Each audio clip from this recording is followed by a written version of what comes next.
Thursday, April 4th, 2019.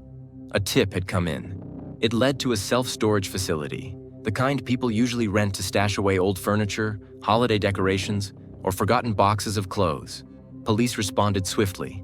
They cut the lock, rolled open the metal gate, and stepped inside.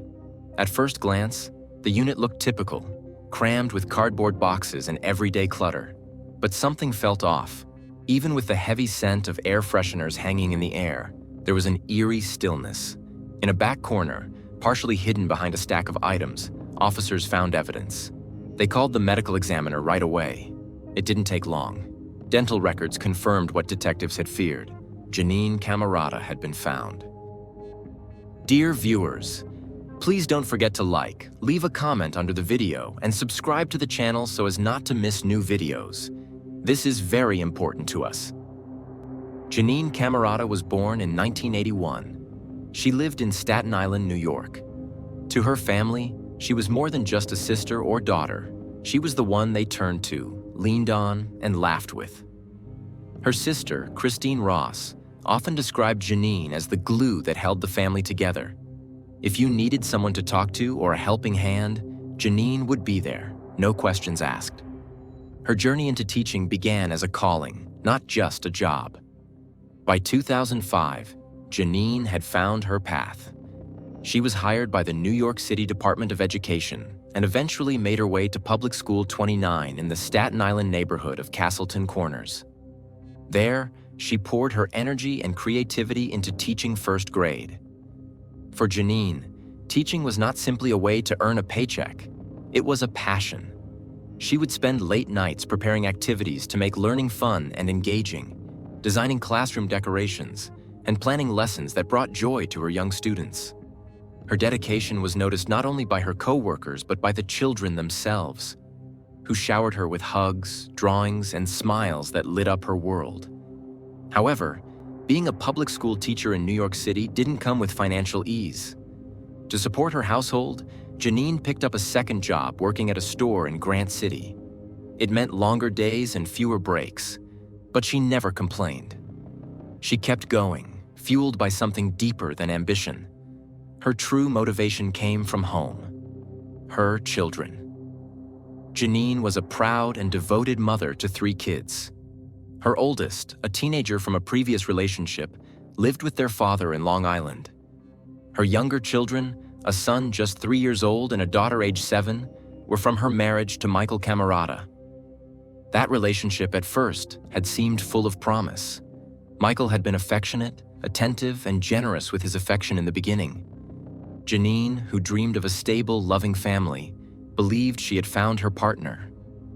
They married in April, during what Janine hoped would be the beginning of a beautiful chapter. Like many couples, they experienced a honeymoon phase filled with optimism. But as time passed, things began to change. Tensions replaced tenderness.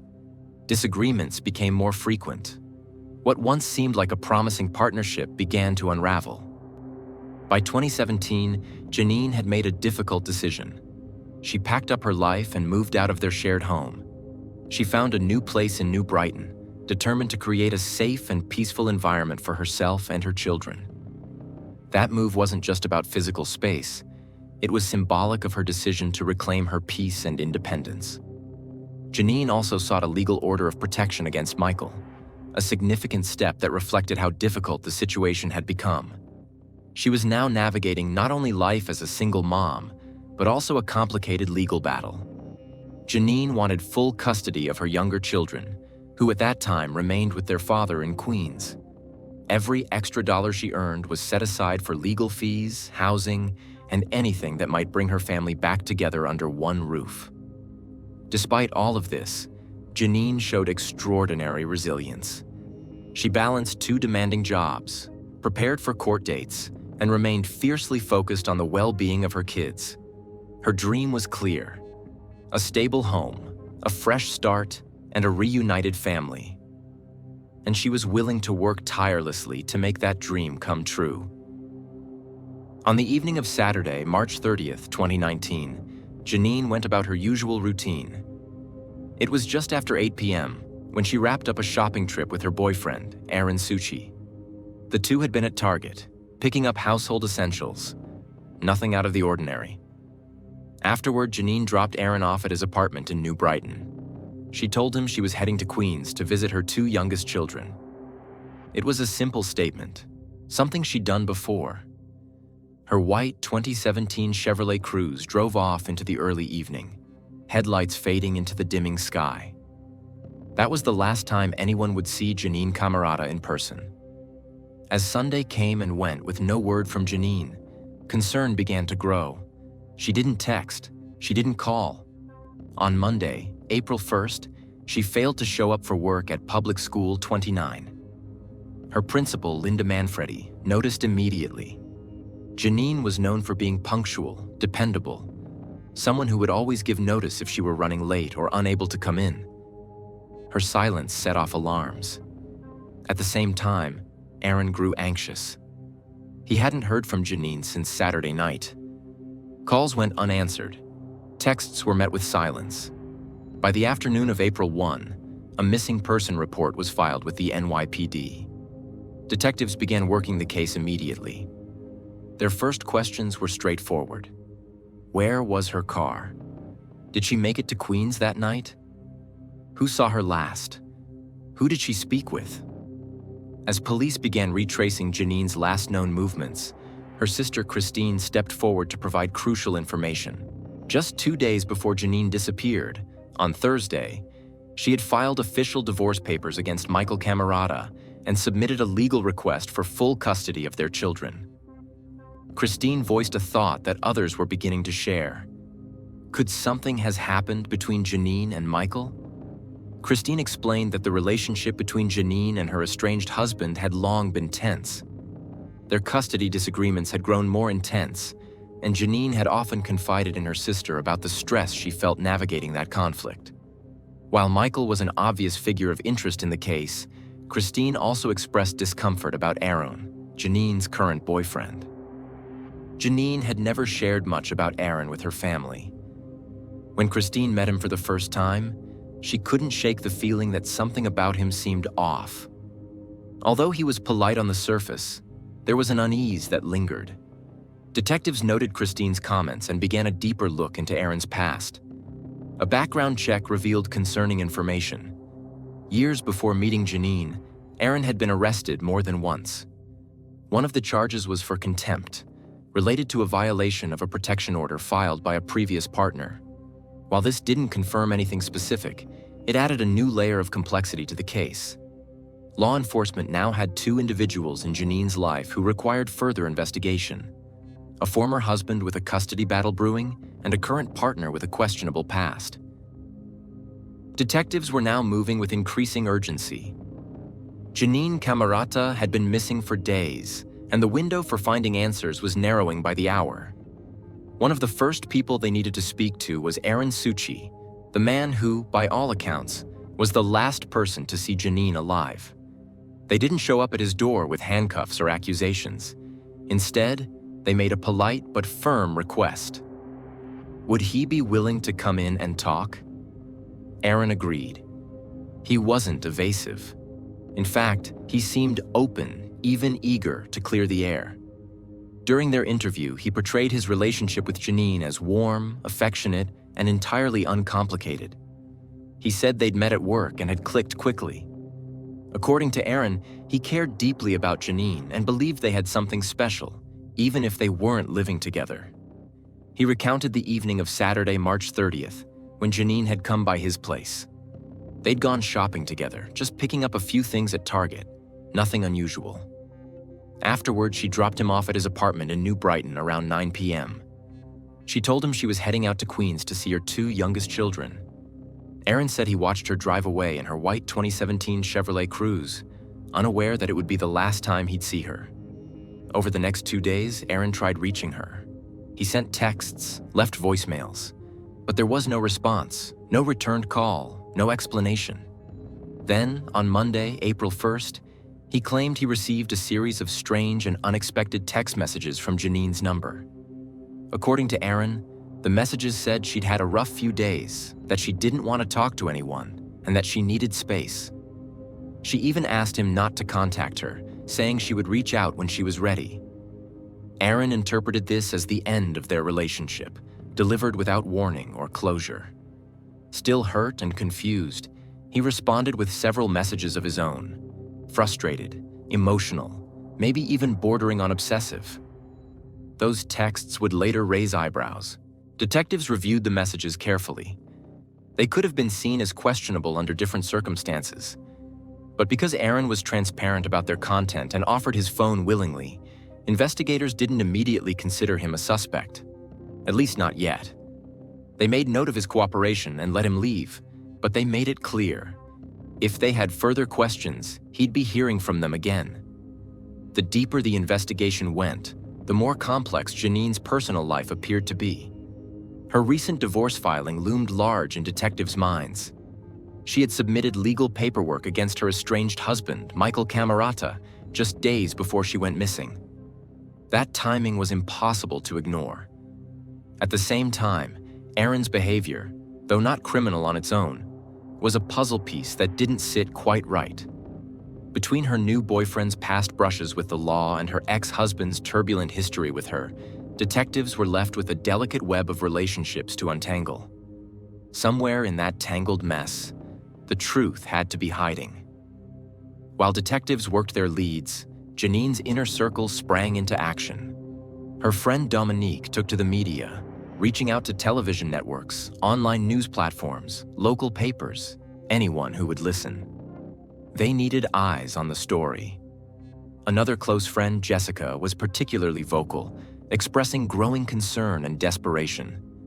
She'd known Janine for years and felt certain that this wasn't a case of someone stepping away voluntarily. Her gut told her something wasn't right. Thanks to their efforts, Janine's story began to gain traction. News outlets started running stories. Posts circulated across social media, asking anyone with information to call the Crime Stoppers tip line. It had now been 3 days since Janine was last seen, and public interest in her case was building. Detectives knew that every passing hour without contact increased the likelihood that something serious had happened. The disappearance was beginning to look less like a personal matter and more like a criminal case. Their first stop was Janine's apartment. With her landlord's cooperation, they entered her home, hoping to find a clue, any sign of what had happened or where she might have gone. But nothing stood out. The apartment was undisturbed. All of her personal belongings remained. Clothing was still in drawers. Nothing had been hastily packed or moved. There were no obvious signs of a struggle, no clues pointing to a hurried exit. If Janine had planned to go somewhere, she hadn't packed for it. It didn't look like she had planned anything at all. One potential lead came in the form of her vehicles. Janine had 2 cars registered under her name: the white Chevrolet Cruze she was last seen driving, and a Chrysler Town and Country minivan, which she had allowed Michael to use for the children. From interviews, detectives confirmed she mostly drove the Cruze herself. So where was it? In a city as vast and crowded as New York, investigators often rely on a unique technological tool: license plate readers. These high-speed cameras are mounted on poles, overpasses, and police vehicles, and they scan plates all day, every day, feeding information into a citywide database. When detectives searched Janine's plate, they found a helpful, if confusing, pattern. The town and country had multiple pings across Sunday and Monday, mostly centered around Michael's usual routes.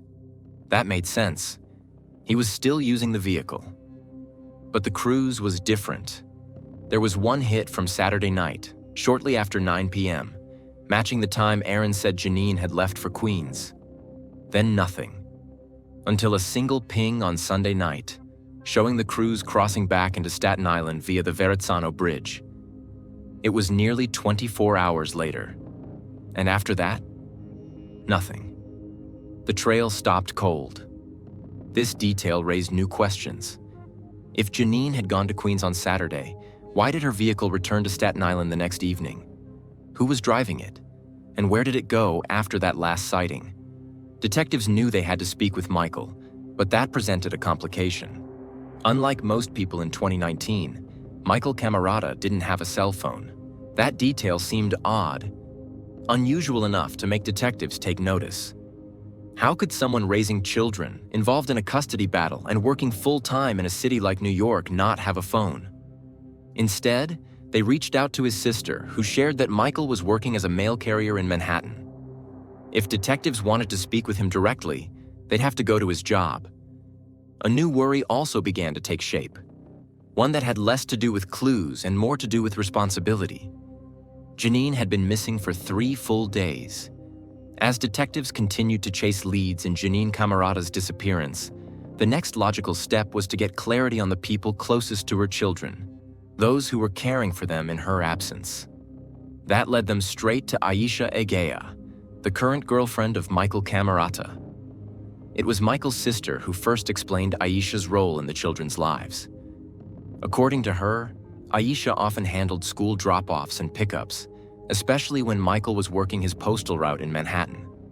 It had been Aisha, not Michael, who drove the kids to school on that Tuesday morning.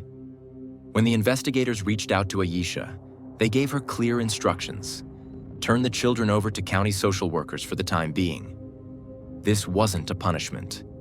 It was a precaution. After the children were safely in the hands of Child Protective Services, Detective Torres sat down with Aisha for a formal interview. Right from the start, something didn't feel quite right. When Aisha was informed that the NYPD was investigating Janine's disappearance, her reaction was flat.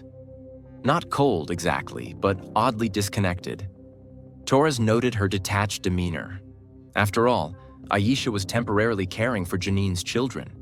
Shouldn't there have been at least some concern for their missing mother?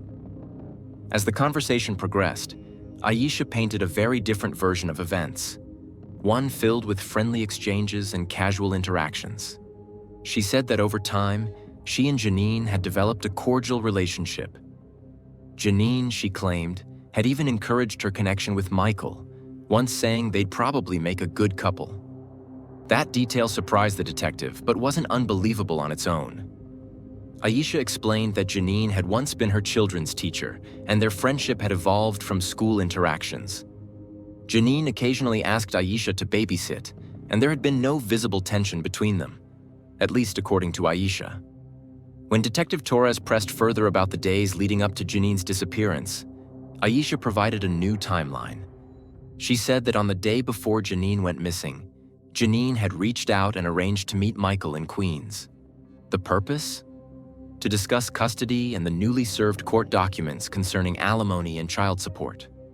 According to Aisha, the meeting happened in front of their building. Janine got into the vehicle with them. They allegedly drove just 1 block away. Janine asked to take the children home with her, but Michael declined, claiming the kids were already asleep. Instead of pushing back, Janine apparently said she'd just rest for a while in the car.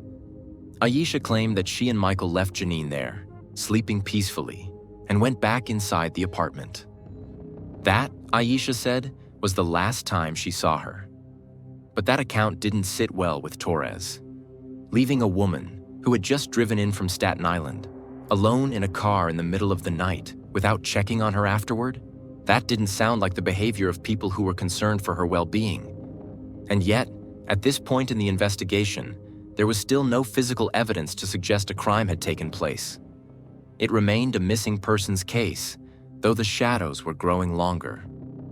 While Torres was speaking with Aisha, social workers were interviewing Janine's children. They didn't know where she was, and they didn't understand why no one could tell them when she was coming back. After the interviews, and in the absence of any legal reason to hold them elsewhere, the children were returned temporarily to Aisha's care. At that moment, Aisha and Michael became the last confirmed adults to have seen Janine Camarata. Later that day, detectives made their way into Manhattan to speak directly with Michael. He was on his postal route when they arrived. From the first minute of the interview, Michael's demeanor set off subtle alarms. He wasn't panicked or defensive, but he wasn't overly concerned either. There was a detachment in his tone, a kind of emotional distance that didn't sit right with experienced investigators. When asked to recount his version of events, Michael gave a story that echoed Aisha's but with notable differences. He admitted to meeting up with Janine on Saturday night, and said that Aisha had been with him. He acknowledged there had been an argument, mostly centered around the divorce and custody filings. According to him, the conversation ended with Janine deciding to leave. He said she got back into her Chevrolet Cruze and drove off toward Staten Island. That was, he claimed, the last he saw of her. But there was a problem, one that technology had already uncovered. The NYPD's license plate readers had captured Janine's Cruze leaving Staten Island on Saturday night, which matched the timeline Michael gave. But then they picked up another hit on Sunday night, showing the vehicle returning back to Staten Island. This contradicted Michael's claim that he hadn't seen Janine after their Saturday meeting. When pressed on this, detectives asked the question directly. "Are you absolutely certain this is what happened?" Michael started fidgeting. His earlier composure faltered. He shifted in his seat, his hands restless. The room seemed to close in around him. Then, under mounting pressure, he admitted something that changed everything. He confessed that tensions had escalated that Saturday night. The conversation had turned into an argument, which had something to do with the custody battle, the alimony demands, and the newly served court papers. Michael didn't offer a full account of what happened next, but he admitted that he was guilty. That confession alone dismantled both his and Aisha's earlier stories. It meant they had both lied. But just as quickly as he opened the door to the truth, Michael shut it again. He stopped cooperating and asked for a lawyer, bringing the interview to an abrupt halt. Still, that brief window of honesty was enough. Based on his statements and inconsistencies, police placed Michael under arrest, not for Janine's disappearance just yet, but on misdemeanor assault charges stemming from prior incidents. It gave authorities time. It allowed them to hold him while they continued gathering evidence. As detectives combed through Michael's history with Janine, more troubling pieces fell into place. Jessica, one of Janine's closest friends, remembered a time she pulled Janine aside and asked, "Are you okay? Is something going on?" But Janine always brushed off those concerns with a smile and a soft, "Everything's fine." Looking back, Jessica believes those were protective lies, Janine trying to keep her troubles private. But what truly haunted Jessica was what happened after Janine's disappearance. Jessica had continued texting Janine in the days that followed, but something about the replies didn't sit right. The tone felt off. The messages were too abrupt, too unlike Janine's usual voice. She was convinced, deep down, that the person she was texting wasn't Janine at all. She believed it was someone pretending to be her, and she had a very strong suspicion about who it was. Michael Camarata. By this point in the investigation, Michael Camarata was no longer just someone of interest. He was now the primary suspect in what detectives feared was not just a disappearance, but something far more tragic. Investigators had already started gathering evidence from multiple angles, but the most telling and undeniable breakthrough came in the form of surveillance footage. It was the kind of evidence that didn't leave much room for interpretation. Detectives had obtained crystal-clear footage from the apartment complex's security system. These weren't blurry, distant clips. This was high-resolution, time-stamped video that captured the evening of March 30th with striking clarity. It showed everything. At first, the video showed Janine's white Chevrolet Cruze pulling up outside Michael's residence. She was behind the wheel. Moments later, both Michael and his girlfriend Aisha approached and climbed into the car. From there, the Cruze drove a short distance down the street and then parked. Roughly 20 minutes passed, an odd amount of time to remain stationary on a city block without explanation. Then something strange happened. Michael exited the vehicle, walked around to the driver's side, got in, and drove the car back toward the building. That single action completely dismantled Aisha's earlier statement, in which she claimed that Janine had stayed behind in the car to rest. If Janine had still been inside, why didn't she drive the vehicle herself? Why had Michael taken the wheel? What followed next sent a chill through everyone watching in the surveillance room. Later that night, the camera showed Michael emerging into the courtyard again. Only now he wasn't alone, and he wasn't empty-handed. He pushed a shopping cart, the kind you'd usually see at a grocery store.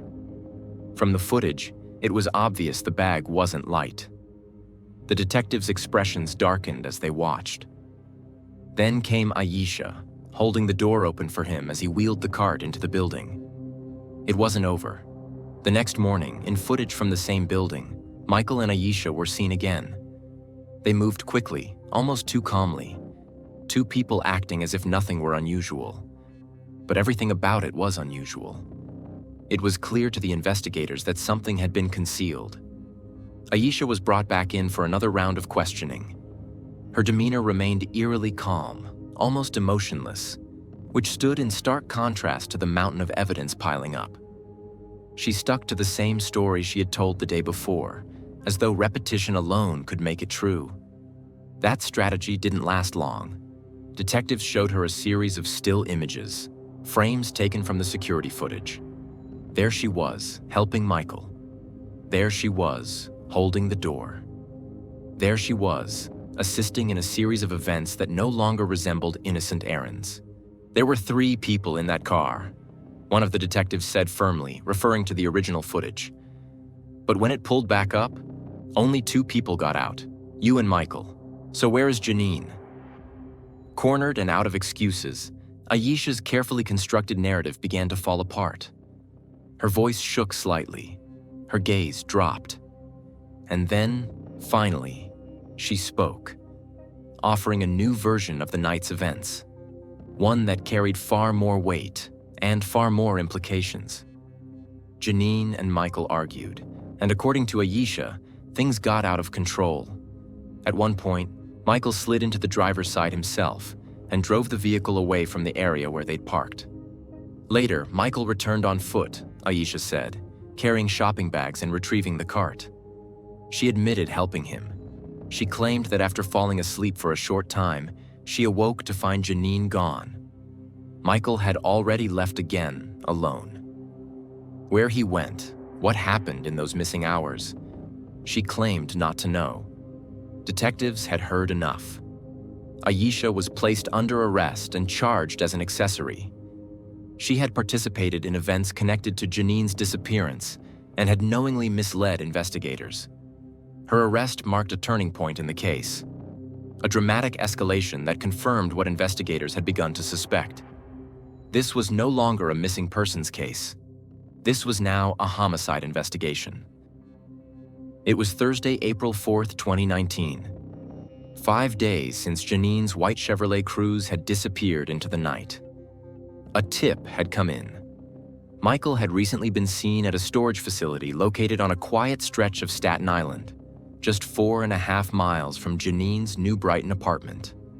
It was the kind of facility most people use to store old furniture, seasonal decorations, or boxes of old clothes, not secrets. The storage was registered under Michael's name. That alone was enough to secure a search warrant. The police team arrived quickly. The lock was cut. The metal gate rolled up. Inside was a standard unit, cluttered with boxes and everyday items. But it wasn't the contents that caught their attention. Even though the air was laced with air fresheners, the atmosphere was unnatural. In one corner, partially obscured by stacked items, officers discovered evidence. The NYPD immediately contacted the medical examiner. It didn't take long. Dental records confirmed what investigators had already suspected. Michael Camarata had been found. The next step was clear. Investigators needed to build a case strong enough to prove beyond a reasonable doubt that Michael Camarata was responsible. The storage unit, registered in his name, was a critical piece of evidence, but they needed to lock in timelines and connect the dots with absolute certainty. Surveillance footage from the storage facility provided another vital clue. It showed Michael arriving in the Chrysler Town and Country, the same vehicle he often used to transport. That footage confirmed a devastating truth. Michael had been at the storage unit. The timeline of events and Aisha's confession all pointed toward a carefully coordinated effort. But there was more. The autopsy revealed findings that contradicted Aisha's version of events. Though she claimed Michael had been in the driver's seat and Janine in the front passengers, the evidence suggested Janine had been seated in the back. That detail raised a deeply unsettling question. Was Aisha more involved than she claimed? The deeper investigators delved into the case, the more evidence they uncovered, and the more undeniable the conclusion became. Aisha Egea had not just stood by. She had actively participated in nearly every stage of the crime. Surveillance footage, witness accounts, her own shifting testimony, each piece painted a chilling picture of complicity. As the investigation developed, and as both physical and digital evidence piled up, authorities upgraded the charges to second-degree murder for both Michael Camarata and Aisha Egea. The charges were grave. Prosecutors alleged that Janine Camarata had been deliberately and maliciously targeted, and that both Michael and Aisha had taken part, just days after she served Michael with divorce and custody paperwork. Despite the evidence against them, both Michael and Aisha entered pleas of not guilty. The prosecution argued that the motive behind the crime came down to something disturbingly ordinary: money. Janine had recently taken the legal steps to not only finalize her divorce, but also seek full custody of her children and enforce alimony and child support obligations. If successful, that legal move would have meant serious financial strain for Michael. Prosecutors alleged that this wasn't something Michael could accept, and that Aisha, who depended on his support, had just as much reason to be concerned. Michael's defense team, led by attorney Mario Gucci, didn't try to completely deny his involvement. Instead, they crafted an alternative narrative, one that shifted the blame almost entirely onto Aisha. The defense's central claim was that Aisha had the most to lose. She was the feared that a court victory for Janine would not only disrupt her home, but end her relationship with Michael, whom she saw as her emotional and financial partner. According to the defense, Aisha acted out of desperation, and Michael, while flawed, was not the mastermind. The case moved slowly through the legal system, delayed by procedural filings, pretrial motions. But on September 28, 2021, more than 2 years after Janine's disappearance, justice finally began its formal march forward. In the state Supreme Court in St. George, Staten Island, Michael Camarata's trial officially began. It wasn't a short affair. Over the course of 5 grueling weeks, the courtroom became the battleground where prosecutors and defense attorneys laid out 2 entirely different versions of the same chilling story. The jury heard from law enforcement officers, forensic experts, and close friends of Janine. They reviewed GPS data from the van, showing its movements from Queens to Staten Island. The prosecution's position was clear and unwavering. This was not a tragic accident. Michael had a motive, a plan, and the means. The defense, though, pushed hard on its counter-theory. Attorney Mario Gucci emphasized inconsistencies in Aisha's testimony and highlighted her decision to take a plea deal later in the process. He suggested that Aisha had acted alone or taken the lead, portraying Michael as a man caught in circumstances spiraling beyond. His client, he said, had made terrible mistakes but was not guilty. Still, when the jury left the courtroom to deliberate, the weight of the evidence was crushing. On October 18, 2021, the jury returned with its decision in the case of Aisha Egea. She was found guilty on all counts, including murder, evidence concealment, and tampering with physical evidence. On November 17, 2021, Justice Mario Mattei delivered sentencing for Michael Camarata. Michael, now fully convicted, stood to hear his fate. The judge sentenced him to 23 years to life in prison. As for Aisha, she ultimately accepted a plea agreement in exchange for testifying and acknowledging her role. In November, she was sentenced to 7 to 9 years in prison.